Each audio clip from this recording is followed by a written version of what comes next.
السلام عليكم شباب ورحمة الله وبركاته. شلونكم؟ شو اخباركم؟ ان شاء الله زينين.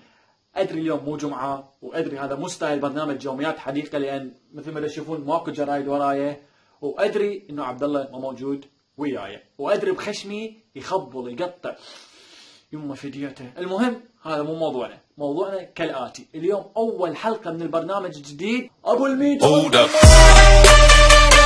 خلي ايدك على راسك من تقول الاسم. البرنامج بكل بساطة راح ينزل كل ثلاثاء ساعة بالسبعة، بالثمانية، بالتسعة، او الاربعاء بالسبعة، بالثمانية، بالتسعة، الخميس بالسبعة، بالثمانية، بالتسعة. ولا تستغربون اذا ما نزلته الا ورا شهر، شهرين، سبعة. ما أروع عجب وأغرب من خيال. عرفونا من سالفة ايش وقت ينزلوا الاوقات وكذا، هاي شغلات ما اعطيك. هذا البرنامج راح يختلف عن برنامج يوميات حديقة بكم شغلة. اول شغلة واهم شغلة، عبد الله ما راح يكون موجود وياي بسبب شغله.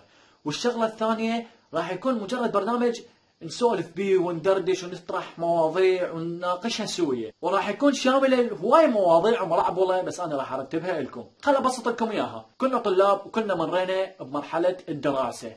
كانت عندنا دفاتر، مثلا دفتر تاريخ، دفتر وطنية، دفتر جغرافيا، دفتر كيمياء الى اخره، دفاتر رئيسية مثل يوميات حديقة اللي هو برنامج رئيسي. بس عندنا دفتر هيك شامرين على صفحة. طبعا أنا أقصد البنات والطلبة الشباب السكاكين فقط، لأن الولد اللي مثلي ما عندهم هاي الشغلات. عندهم دفتر واحد شامل لكل الدروس، تلقى بيه جغرافيا، تلقى بيه وطنية، تلقى بيه تاريخ، كل شيء تلقى بيه. نرجع على الشباب السكاكين والبنات، عندهم دفتر هيك على صفحة يختلف عن الدفاتر الرئيسية والأساسية، يسموه دفتر كشكول. خلوا بيه ملاحظات مثل مدرس غاب، امتحان تاريخ من كذا لكذا، رقم صاحبتك مثلا.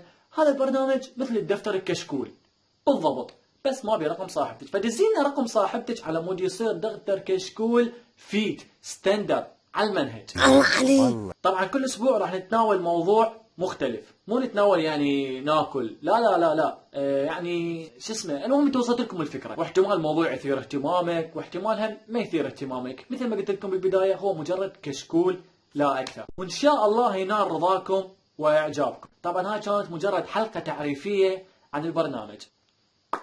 نلتقي الاسبوع القادم. اوكي. بيس.